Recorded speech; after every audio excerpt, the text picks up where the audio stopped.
Good morning. This is Nana, and welcome to my live stream. I'm excited to the start of my sourdough bread. Now we're going to need a couple live streams to do the bread, and then it'll have to rust overnight in a Bannatyne basket, which looks like this. All right. Or you can have I'm working with to make sure you can do a basket. So the next load I do offline, I'll be using a normal basket like this, but these are Bannatyne. They're made for sourdough bread, but I'm making like a homemade one to see if it'll work. I'll show you what I did. I have a basket, a nice dishcloth, and the shower cap is what I'm going to plan on using, because you can use that because you have to cover it like that and put it in the fridge and let it sit overnight. Then we'll come back for tomorrow and we'll actually bake the bread. And just to give you a little hint, you're going to have to preheat your oven to 425, which a Dutch oven. Put the Dutch oven in the oven. Turn the oven on and heat it for 30 minutes. And then I'll show you how you decorate the bread and bake the bread.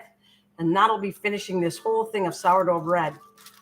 See, it says feed the dough. I kept the 10 o'clock because it's just a habit to feed it at 10. So I left it on my phone. I'm going to shut that off.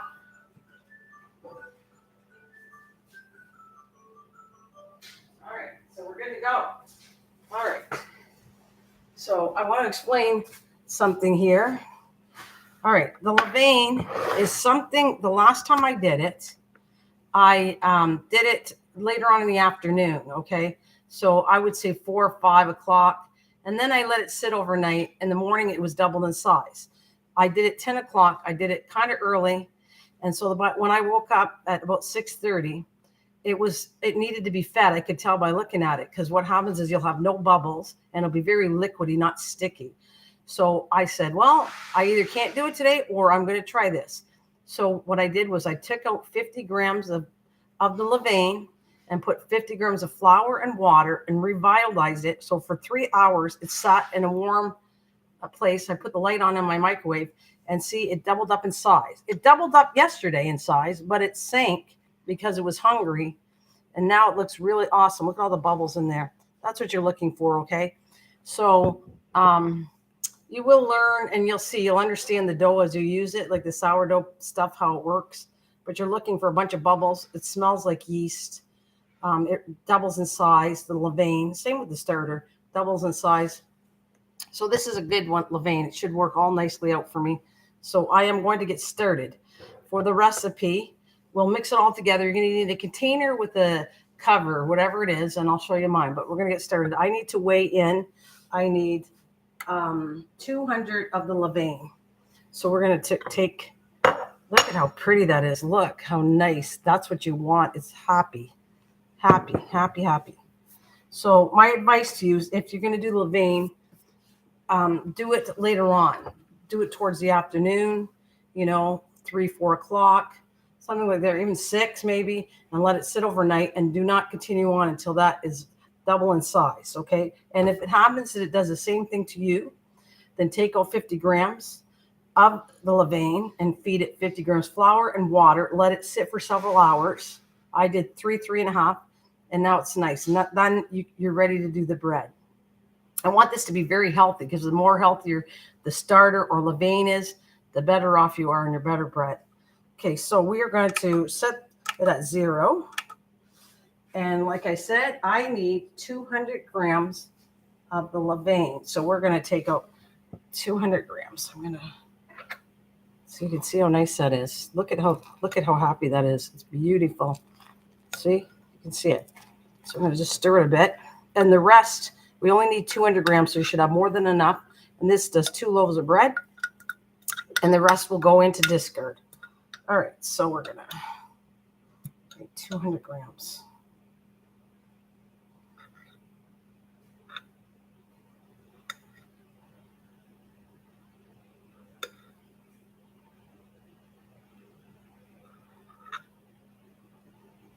Oh, close. So, very close. Okay, we're a little, but I'm not going to worry about it. A little over is fine. You know what? It went to 208, so I'm going to take a little bit out. More, closer to 200. I'm not there. 202 is good, but 200. Okay, we've got that. Hello, thanks, Kristen. Hello. Okay, so let's put the levain to the side. And we have it right here. So this is the recipe. I pre-measured everything else you need so that it won't take me forever to do this. Like I said, you need a tall container with a lid. It doesn't have to be this one, but these are designed. This we got that. My friend gave me this. It came from a Williams is a cooking supply company that for industrial use for restaurants and stuff. So, but you can have a bowl with a plastic lid, like with plastic over top of it. Something to you don't plastic. You want to keep it warm. All right. So we're gonna take this and we're gonna start dumping the things we need in it. So the recipe we're gonna start off with 7 grams of water, which has been sitting room temperature. I already pre-measured it, so it's right here. 700 grams of water. All right. Then the next thing I want is 100 grams of flour. And again, this does 2 loaves. So I don't want to do it without, you can kind of split the recipe in half if you want, but I don't recommend it. It's kind of, you do all this work, why not have 2 loaves? So let's dump this carefully in there. Oh.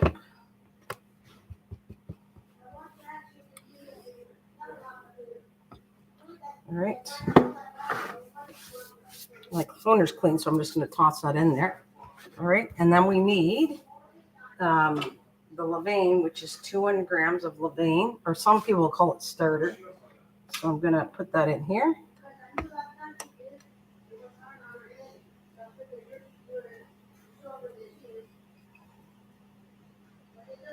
Let's put all that in. Hope you're having a good day today. The recipe can be found on the very beginning of this live stream. I'm trying to do that every time I do a recipe.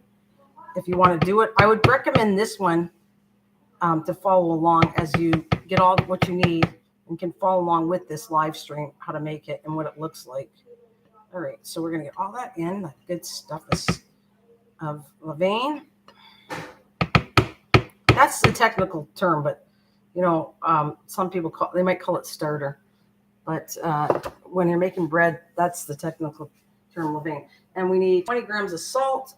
And you can use normal salt, but I like using sea salt. That's great. So we got 20 grams pre-measured sea salt. Okay. So we'll put that in. Now, not all of you will have it, but if you want to get into sourdough or bread making this is a Dutch dough whisker. And it's very cool. And we're going to mix this up. I'm going to mix it all up.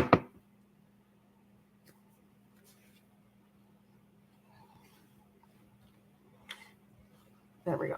Now I put 700 grams of water because I made it. It worked out fine with 750, but I found it a little bit too overly wet.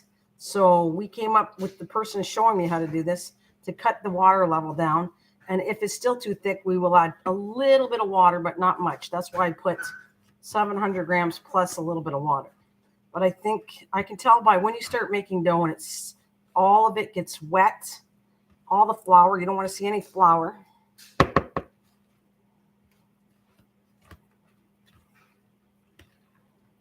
You want to mix it good. Well, you want to mix it, not that you want to overmix it, but you just want to mix it till there's no signs of flour in here. So you can still see there's some flour in there. So I'm going to mix it until there's no signs of flour.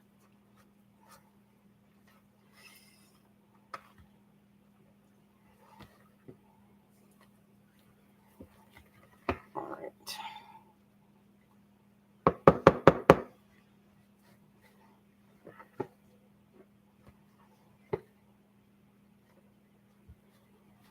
So if it is too thick, I will add just a small amount of water. I just want to it's not mixed enough, so I won't know if it needs water yet because there's still water on the bottom, so we'll see. All right.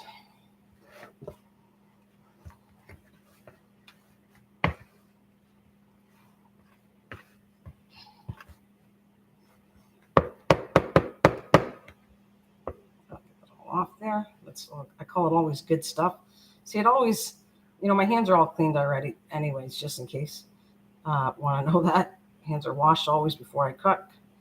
And it does come off. It's kind of cool. It's comes all off of that pretty easy. All right, let's keep mixing. See, there's water on the bottom, so I know it still looks like I have a good enough amount of water in here. Okay, let's mix and mix. Get to the bottom of this. Okay. So you can even look at this container, why we like it. Well, the friend that gave it to me, you can see the flour, if there's still flour in it on the bottom here. And Kristen, thank you for joining me. And thank you to the people that I know have been rewatching it after. So thank you very much. And I hope you give it a try. I have given every day, did this to show you how to do it, make it as simple as possible. And I really do hope you guys give it a try. And if there's any issues, just leave me a comment. All right, let's dig.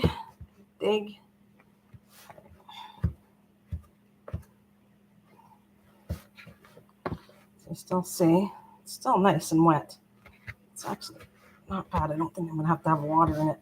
As long as I get all the dough on the bottom incorporated in here. Okay.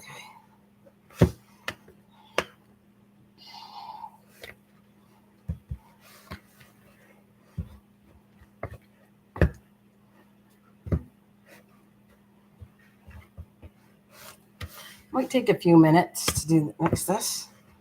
I knew this live stream was going to be a little longer today because there's more work to today's needs a couple live streams because, well, it's making the bread and it does take different things you're going to have to do. You have to let it stretch and pull. And you got to let it rest. And that's what you do with it. Because basically a starter is the yeast for a bread or whatever you're making, but it's the starter for bread. Or I should say it's the yeast. It's basically long time ago when they didn't have yeast. Hi, Bill. Long time ago when they didn't have yeast, this is how I never looked the history up. I wanted to look up the history. If anybody wants to do that for me, Kristen, maybe you could tell me when sourdough was first made. Fantastic. Cool. All right, Bill, make sure you watch all the videos, especially this one, because you missed the part of the recipes on top. But I also want you to know about the levain. Yes, but make sure you follow along, okay, with every day so you don't mess it up. But and this one, I want you to watch the beginning. It's not that I'm dying for you to rewatch my live stream. I want you to know how important I am explaining about the levain, what happened and everything, and how to fix it. So it's an important kind of thing. So you don't get all worried about it's not working out right for you. There's ways of fixing things instead of dumping it.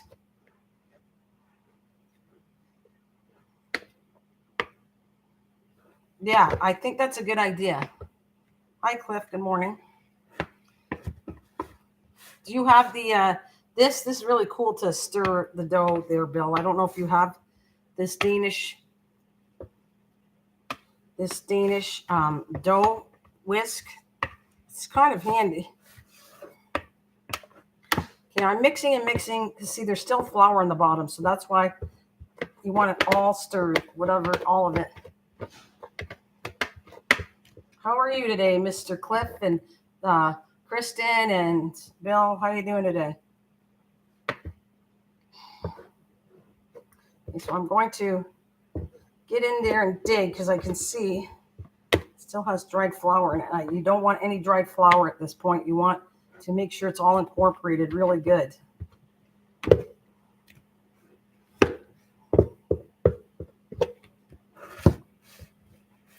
So I know there's still more flour here, so let's go in here.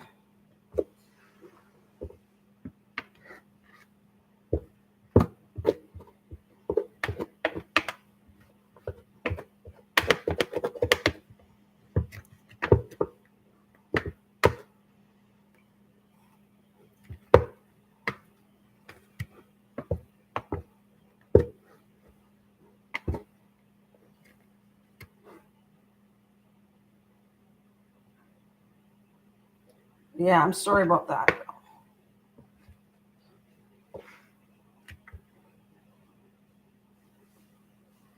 15. See, I knew it. You know why I know? Because thank you there, Kristen. That was awesome. That was awesome, Kristen, for bringing that up. Said 15 BC because yeast did not exist. How about you want to put that one too, Kristen, since you're helping me out? You want to look up when the first quick yeast was into effect, what year? Because the sourdough starter was the original yeast. And you're saying sourdough was used back in 1500. So it's a very old recipe. And this basically, they came up with yeast after. So that's what's a little bit of history on it. Thanks, Kristen, for looking it up. And if you want to look, like I said, if you want to take a look at when active yeast or quick yeast or whatever came into effect, it's way, way after that. It just made it easier for home cooks to make bread a lot faster. See, there's still stuff on the bottom, which I'm not liking, so I'm going to have to do it until I get it all incorporated. So it's taking a little longer than I wanted to, but it's okay. We need to make sure I get all that dough out. I might, you know what? I'm going to pour a little bit of this in here, and then I'll put it back in my bowl.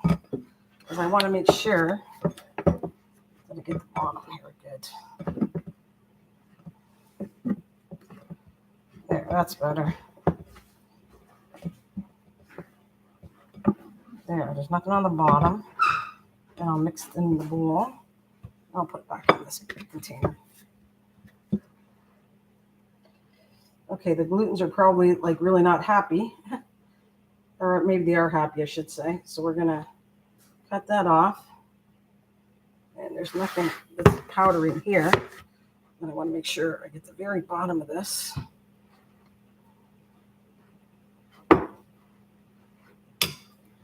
Okay. Nothing. That's good. All right.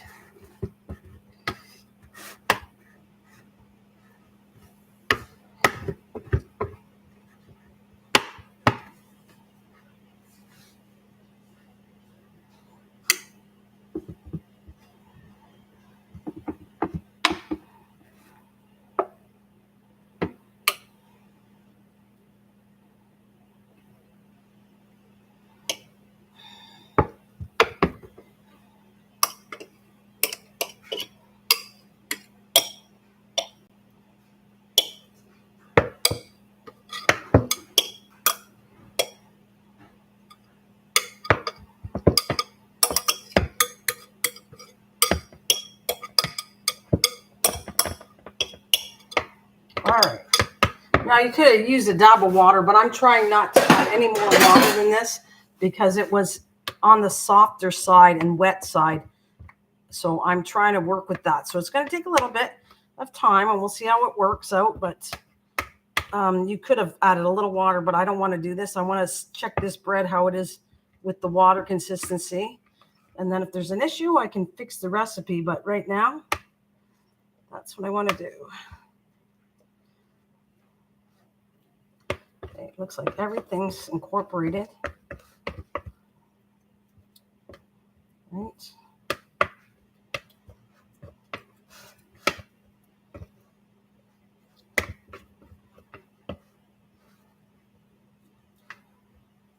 All right, so now you make sure all the flour is incorporated. And now we're going to let it rest. So I'm going to put the lid on it. You need the lid and let it rest. We're going to set it for 15 minutes. Now I'll check it in 15 minutes. I'm going to put my timer on. All right. 1, 2, 3, 4, 5. Okay, we'll check in 15 minutes. But you can see it's already starting to work. You can see the holes. That's what you're looking for. Flour incorporated. Sounds like a metallic. All right.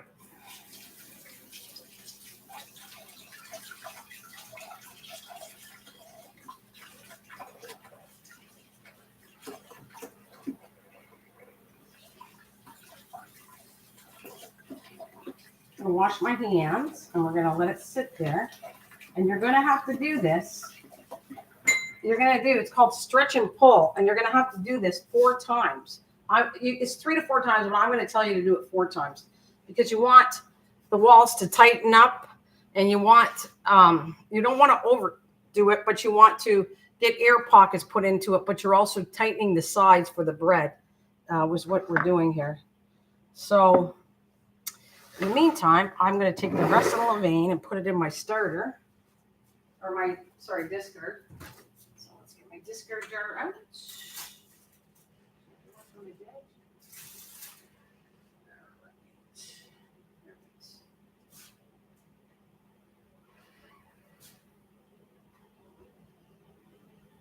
Make sure that I have a discard. Well, I'm going to put it with this one. It's an older one, but let's check the smell and combine it, and it should be okay. There we go, because discard lasts a long time in your fridge. Oh, see?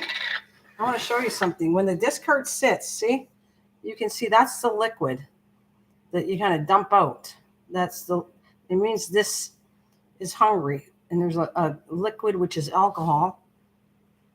So technically, I can actually dump it and fix it, but I'm not going to do that because I have so much discard that I'm going to find a jar that's perfect, and we'll add it to that one. All right, let's do this one. Oop. The finest ones. All right, let's do this baby.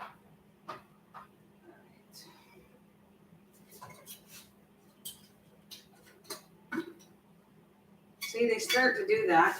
I don't think they're bad. I'm going to use recipes. I'm going to put these together, and I'm going to try it to see how it works. Because all you got to do is take out the liquid, and it should be fine.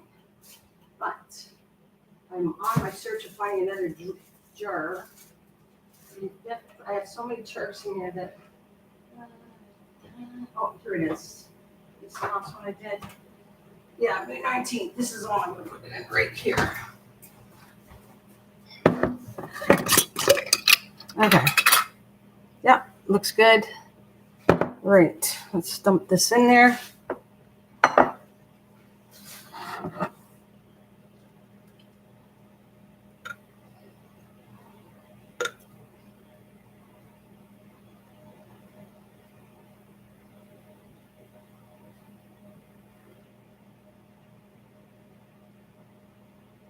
Oh, haven't done it worked on the Nova. There you go. Yeah, I hope you feel better, Cliff. No one likes to have anybody in pain.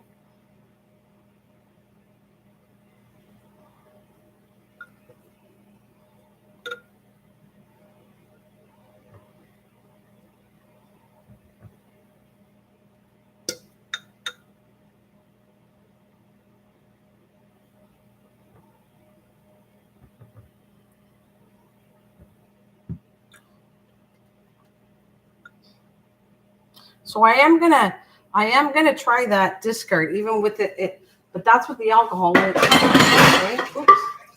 When it's hungry or whatever, that's the starter does that. It has a liquid that you just dump out, and you got to feed it. That's what it's telling you, that it's hungry. So even this discard does that too.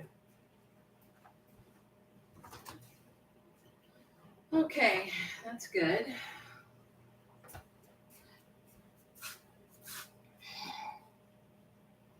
All right, so we're still letting it rest. 11 minutes. Again, you want to see the air pocket. That's what you're looking for. Air pocket. Okay. We're going to soak everything.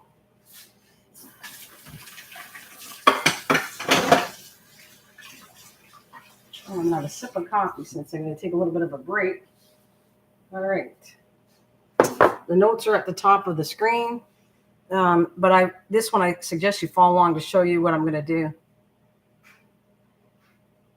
Well, it has a brownie kind of color. You want to know what the liquid looks like when it's hungry? Yeah. Is that what you want? See that liquid? You smell it. It's going to start smelling on the alcohol side. Right there, that liquid. Right here. and all I do is dump it out. You discard part of the 50 when you're discarding making the starter. If you get that, just discard that and don't keep it. Put it in the garbage and then continue on feeding it, and it's going to be a happy camper. Trust me. Now I understand when it needs the food. When it gets liquidy like that, you kind of have to dump some of it, feed it. But that's the discard, so I'm not going to feed that. I have 2 starters already, and it's the starter you're more worried about.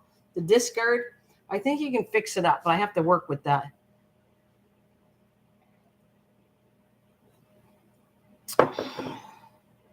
So I don't know if you know the technique, but you're going to have to stretch and pull to strengthen the sides of the walls, and also it kind of puts air pockets into it, which that was what you want. What does the puppy think? Yeah, what does the puppy think?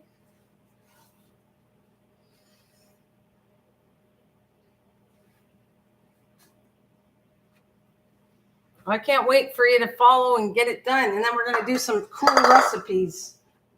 I saw so many recipes for sourdough, and there's like from banana bread to brownies to cookies, and some use the discard and some use the starter, because the starter is where you need a more active yeast, is why you're doing the starter. And the discard has it does have some yeast form in it when it gets built up, like from day, after day 5, 6, 7, you're going to start seeing bubbles in it. And that's a sign that it has some kind of yeast in it.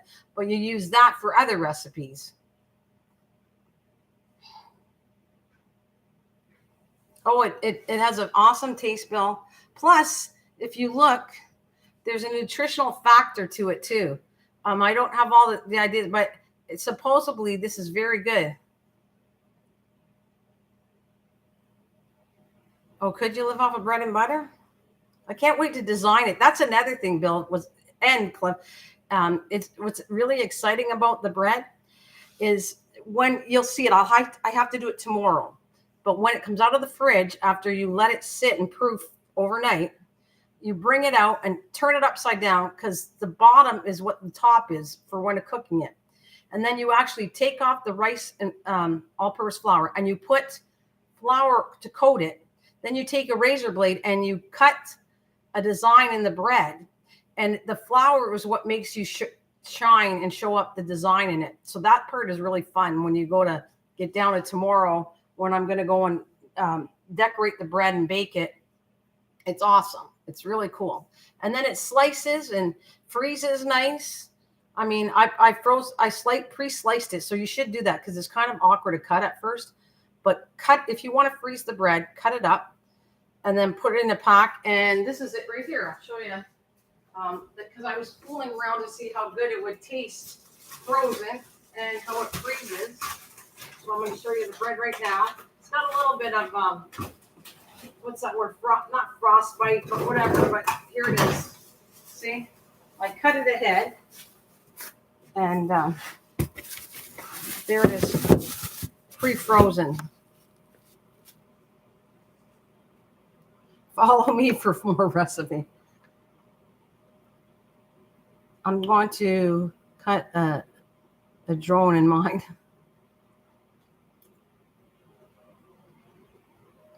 Well, you can, but that's not what I'm going to use is a Dutch oven, which when you cook it in a Dutch oven forms steam. It needs steam to create the bread. And the reason you're needing water or liquid, some people put it on a stone with water underneath. They cook it a little differently.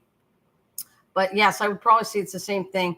Plus, what happens is if you don't keep the steam, it's a type of bread that'll form the crust and it won't rise. So you're keeping the steam, the moisture in, so that it keeps the bread, keep cooking it. Yeah. Okay. Yeah. So the bread will keep like rising and cooking, and then eventually, then you're going to open the lid and it's going to form the nice crust on top of it. So that's why you need the steam. Italian bread is like that too. Yes, parchment, absolutely. Yeah, you put it on parchment, and then you put it in. That's like tomorrow. Tomorrow I will flip it out of the basket, and then I'll wipe off the rice flour, and then I'll put all-purpose flour on it to make design in it. You make the design in it when it's on the parchment. You'll lift the parchment up, put it in the hot Dutch oven, cook it for 30 minutes, take the lid off. Some people cook for 20, but I'm going to show you how I did it. Cook it for 30 minutes, take the lid off, then watch it darken up, and it's ready when you like the color of the bread. Plus, it depends on your oven how fast things cook. Yeah, it's a nice baguette. Really nice, Cliff. So it depends on how fast your oven is. So sometimes I'm going to have to put a metal plate under my bread in the Dutch oven because it keeps cooking kind of high on the higher side. So you want to not have the bottom of the bread burn. So you kind of like I put another pan underneath it, and then it cooks better. You can smell the bread cooking. Anyways, see, it freezes nice. I cut it in slices because it's easier to cut ahead and then freeze it in slices. All right. So not only am I doing this on a live, in a couple of days, I'm starting another levain to do another set. So I'm going to have 4 breads within a certain amount of days, because what I want to do is I want to also experiment with the baskets. So people don't have to, here's a basket I got.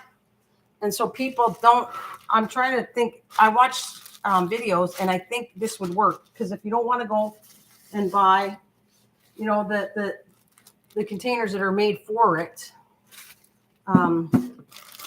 you can create like a cheaper basket, which everybody got a basket, and then a tea towel. And then we're going to put flour and rice on this tea towel so the bread dough doesn't stick. And then I'm going to cover it with, this is a shower cap.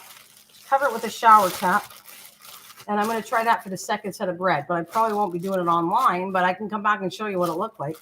I can surely do that. I'll come back and show you how the bread looks on that one. Oh, that sounds good. Some olive oil and Parmesan. Sounds awesome. Okay, see, it's nice and relaxing. The gluten is relaxing inside this. And I kind of like, it was so wet that I had to leave the lid off to let it work, do its magic. But this time, because I cut back on the water, the dough doesn't look as loose. So this is cool. However, it will definitely need some work with it. We need to stretch and fold, and I'm going to show you how to do that when the 15 minutes are up. You're going to have to do this 3 more times. So I won't be on the air. I've left the notes on here. So we're going to do this stretch and fold, how to show you how to do it. Then it's going to sit for another 30 minutes, and then you're going to stretch and fold again. You're going to do that like in total 4 times. So you let it rest 15 minutes, stretch and fold, and then 30 minutes. Stretch and fold, 30 minutes. Stretch and fold, 30 minutes. Stretch and fold, 30 minutes. Then it's got to sit there for 3 to 4 hours.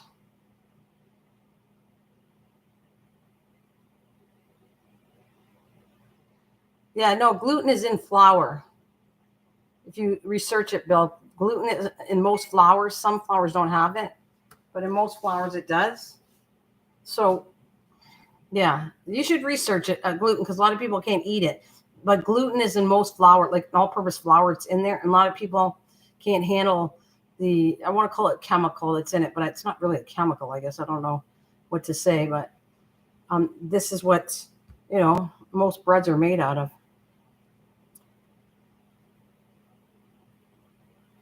Well, it upsets people's stomach, I'll tell you that much.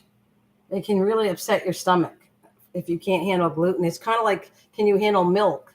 And if you can't handle milk, and you get sick from it and you have some kind of allergic reaction to milk, that's what gluten does too for some people. It makes them have a bad upset stomach, and I think, I'm trying to think of the disease. I was just celiac disease. I think people with celiac disease, can't have gluten, but I could be wrong. But I think that's one of the things. Okay, we're ready. What happens is you can dampen your fingers a little bit. Don't put too much, but dampen your fingers a little bit so that when you pull the dough, pull and stretch. Okay, so you're going to go, I'm going to put my little page here to get all set here for you. Let's see. All right, here we go. Stretch and fold we're going to do. So you're going to go north, south, east, west, right? I'm going to rotate it. So you're going to come up here a little wet hands, and if your hands are too dry and sticky, then go add more water to it. So we're going to go down here and dig, right? And then we're going to go stretch and pull. See, now I need to get a little more water because it's starting to stick. Then we're going to turn it, and then we're going to go down, stretch and pull. Okay? Can you see that, what I'm doing? I'm going to rotate it again. Now I might add a little more water because my hands are too sticky, but you don't want them wet. You just want them lightly damp so the flour, it doesn't stick to your hands if you need to do that, because you don't want more water in this. Okay, go in, stretch, and pull over, right? So we're going to did once. Let's go here, in, stretch, and pull over. Now, we're going to do this 2 times. So that was one full rotation of stretching and pulling. So we're going to go 1, so again, over like that. Then we're going to go again. Now my hands are getting a little sticky, so let's put just a touch of water, but not much, so that it really helps with not sticking your fingers in the dough, like it won't get all sticky. I'm going to stretch and fold over, rotate again, stretch, fold over. We're going to do it again, stretch, fold, stretch out and fold over. You want a smooth top. Right now it's not smooth, but when the glutens relax. Okay, so I'm going to do 2 full turns at least, 2 to 3, but 2 is good. There. So we stretched and fold. East, west, like it goes, here, there, east. I'm trying to think of the east, the west, north to the south, but rotating the whole time 4 times. Is that understandable? Bill, do you understand what I'm saying? I want to make sure that others will understand if you understand. I'm going to wash my hands. Okay, cool. All right. I'm going to wash my hands. We're going to put the lid on here. I'm going to set the timer for 30 minutes. So I did the stretching and pulling 1 time. Now I'm going to do it 3 more times every 30 minutes. So we're going to put the lid on it, let it sit and forget it. And then you're going to come back in 30 minutes from now and do it again. Let it rest, like stretch and pull twice around. Let it rest. Then come back, stretch and pull, let it rest. Like I said, a total of 4 times you're doing this. This concludes my live stream for this because after you let it rest, I'm thinking if you feel comfortable with that, I won't come back on. So you're going to do this 3 times. Like the first time, 15 minutes, stretch and pull. Let it rest for 30 minutes. Come back, stretch and pull, let it rest. And then I want you to, before I take off, I want to make sure that you know that after that, you've done it the 4 times, then you let it rest for 3 to 4 hours. And it should double in size. It should be up here. Okay, me either. So you got to let it rest 3 to 4 hours after you do all the stretching, pulling, and letting it rest in between. Now I'm going to let it go for 3 to 4 hours. And then in 3 to 4 hours, I'll come back. When it is doubled in size, I will do my day 11B. Okay, so if you want to join me back, it's going to take, you got to add the hours. So it's going to be, right now I'm going to set the timer for the second 30 minutes, right? That's the timer. Can somebody do the math, and then you'll know when I'm coming back. All right, 30 minutes. So that's 30. That's at least an hour and a half to do all the stretching. And then I'm going to be gone for 3 to 4 hours. So that's, let's say 4 hours. That's 5.5 hours. So you got to add on what time it is now. 10, 11, 12, 1, 2, 3.